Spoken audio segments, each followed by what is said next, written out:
Like, I don't know what we should do about this video. Like, we have to make it so that it's educational and entertaining at the same time.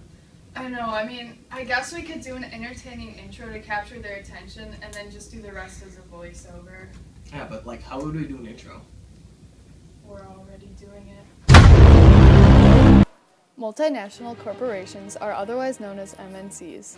According to the Merriam-Webster dictionary, there are any corporation registered and operating in more than one country at a time, usually with its headquarters in a single country.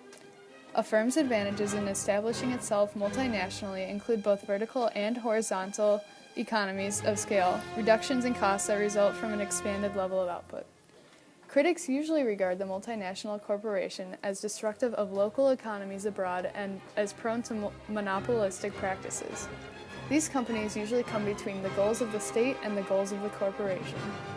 Now, what is a state?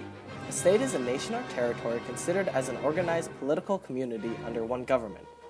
Now, multinational corporations can sometimes interfere with a state's autonomy. With states interfering with this aspect of life, it's important to define autonomy. Autonomy is the right of self-government. Basically, this means the country is independent from others. Multinational corporations interfere with these rights, and as you can probably guess, that's a huge problem. Another example of MNCs messing with other countries is by messing with their economy.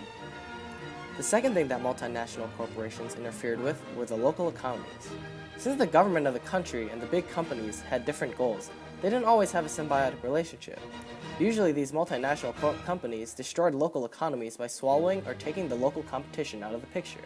These guys also had extreme amounts of power and often used political and economical influences in other countries, since these companies are all over the world. One very famous example of a scandalous multinational corporation is Coca-Cola. Coca-Cola as a large company has created many problems worldwide, and one of those happened in India. They used up local water supplies, which in hand messed up the farmers' jobs since they needed water for their crops.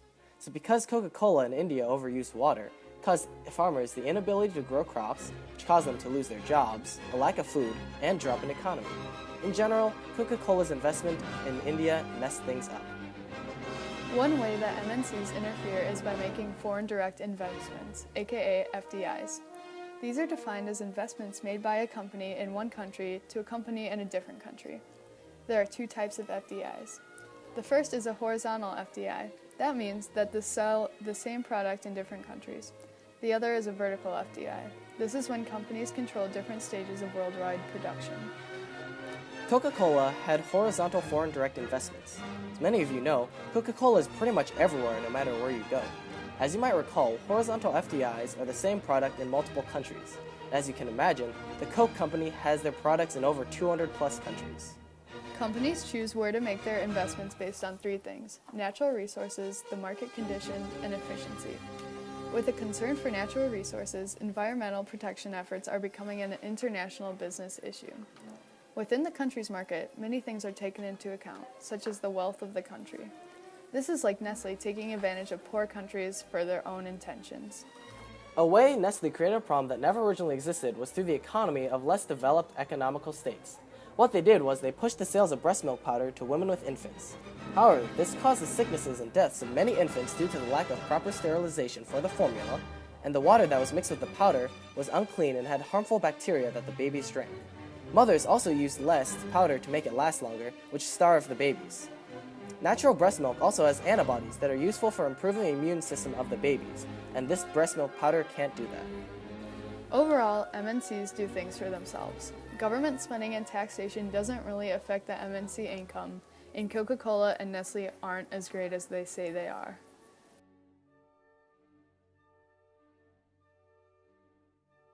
I think she's gone.